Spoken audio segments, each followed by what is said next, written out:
Ocasio-Cortez. Thank you, Mr. Chairman, and thank you to our witnesses for coming here today. I do concur with the ranking member as well as several other members here on this committee that this is a committee for whistleblowers and for the protection of whistleblowers as well. So we understand what you're putting on the table here and what you're putting on the line here, and we thank you for that. Mr. Grush, you sat on the Unidentified Anomalous Phenomenon Task Force created in the 2020 NDAA, correct? Yes. There have been some things that have been mentioned here during this hearing that I wanted to pick up on. Mr. Graves, you mentioned specifically during the answers to one of your questions, you named Boeing contractors being engaged in an incident regarding this red cube about a football field wide. I was wondering if you could speak a little bit about the interaction, or Mr. Grush, either of you, the interactions between defense contractor companies and any UAP-related programs or activities. So I'll just say that the information about the contractor themselves were provided by a witness, and I have no particular detail in that relationship. Mr. Grush.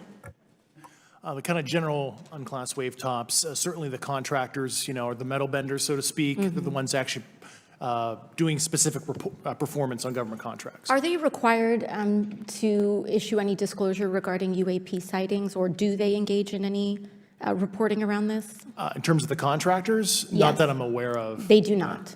Okay. Now, when it comes to notification that you had mentioned about IRAP programs, we have seen defense contractors abuse their contracts before through this committee.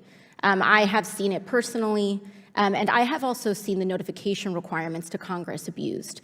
I am wondering, one of the loopholes that we see in the law is that there is, at least from my vantage point, is that depending on what we're seeing is that there are no actual definitions or requirements for notification. What methods of notification did you observe? Like when they say they notified Congress, how did they do that? Do you have insight into that? For certain IRAD activities, I can only think of ones conventional in nature. Sometimes they flow through certain, I'll just say, SAP programs that have cognizant authority over the Air Force or something, and those are congressionally reported compartments, but IRAD is literally internal to the contractor, so as long as it's money, either profits, private investment, et cetera, they can do whatever they want. To put a finer point on it, when there is a requirement for any agency or company to notify, or any agency to notify Congress, do they contact the chairman of a committee? Do they get them on the phone specifically? Is this through an email to hypothetically a dead email box? A lot of it comes through what they call the PPR, Periodic Program Review Process. If it's a SAP or Controlled Access Program Equity, and then those go to the specific committees, whether it be the SAS, CASC, HISI. Thank you. I apologize. My time is limited. Mr. Graves, one of your main concerns is that the FAA currently does not have an official process to receive reports of UAP from pilots or others, correct? Correct. And in your experience, what data should the ARRO program prioritize for potential collection?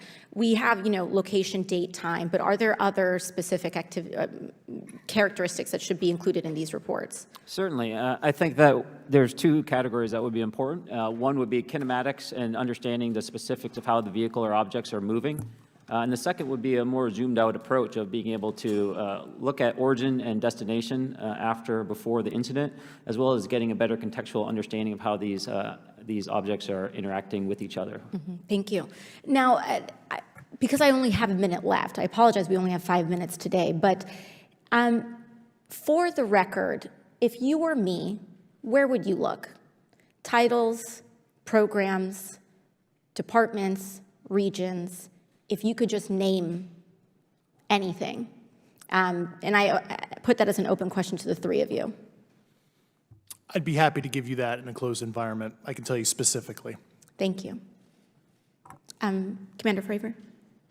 And I would say, and I've told people that you have to know where to look. They're not going to divulge it to you because of the classification levels. But if you know where to look and who to talk to, which is exactly what Mr. Grush can point you, then you have them. Okay. Mr. Graves? I was an operator, so I was depending on folks like Mr. Grush to do that homework. Okay. Thank you very much. I yield back to the chair.